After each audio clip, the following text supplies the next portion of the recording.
Praise be Jesus Christ. Our prayers go out to the people of New Orleans and throughout Louisiana, Mississippi, other places affected by Hurricane Ida.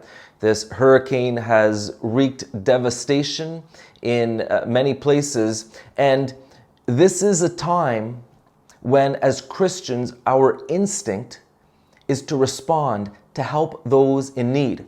I was in Houston when Hurricane Harvey hit in 2017, and there was an amazing outpouring of generosity from all over the US and Canada and beyond. People were in need, and the response was overwhelming. And I was privileged to be part of a relief effort. We set up a relief center that distributed over $100,000 worth of goods to people who were in need. This was direct help, grassroots work. Trucks would come in from all over, donations would come in from all over, and we would distribute goods to the people in our area, many of whom had almost nothing. It was beautiful work, one of the greatest efforts that I was part of. And now, the people of New Orleans and beyond are in need, and we're going to do what we can to help them, because that's what we do.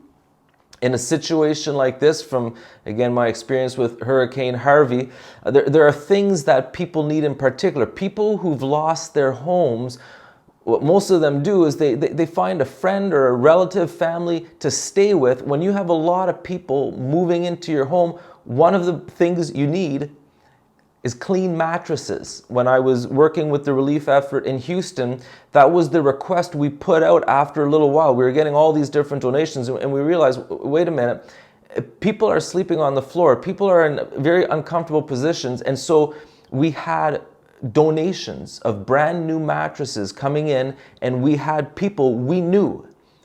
Again, this wasn't a bureaucratic, vague thing. We knew people who needed a mattress. We found out who those people were. We gave them mattresses and other goods. Diapers are very important. You know, some families, they have expenses, and I'm told diapers are expensive. And so we had tons of diapers donated, so families who needed diapers for their little babies, that was one less expense to worry about during these difficult times. So what I'm going to do after I make this video is I'm going to call my Grand Night here in my parish.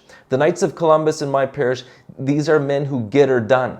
During the strictest time of restrictions, when hardly anyone in my city could receive the Holy Eucharist, my Knights of Columbus, they built an outdoor chapel. We had parking lot masses. People from far and wide were coming to our parish to receive the Holy Eucharist. These guys, they get her done. So I'm going to talk to my Knights of Columbus. I'm going to talk to my community, the Companions of the Cross. I have friends, good friends in New Orleans. Patty Mansfield, who wrote a beautiful book here, as by a New Pentecost. She was there at the Duquesne weekend. Her wonderful husband, Al Mansfield. I'm friends with Deacon Larry Oney. Good Catholic leaders who are connected with prayer groups, with parishes. I'm going to connect with them. We're going to find out who needs help. We're going to fill a truck or a trailer. We're going to send it down to New Orleans. We're going to have a nice Canada flag. And we're going to have a Knights of Columbus emblem or whatever else. And we're going to do our little bit. What we're going to do is just going to be a drop in the bucket, but we're going to do something. Because again, as Christians, this is what we do.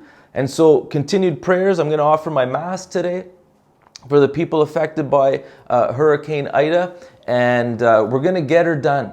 And this is what gives us joy. You know, when I was younger, I would organize camping trips, you know, canoeing and fishing and snowboarding trips. And I enjoyed it. And there was expenses, there was effort.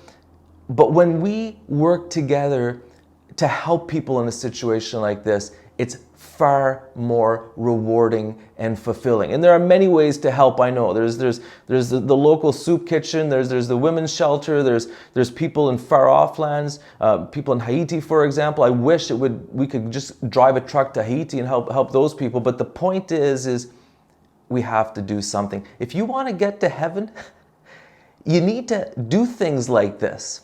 Our Lord Jesus says, then the king will say to those on his right, come, you who are blessed by my Father, inherit the kingdom prepared for you from the foundation of the world.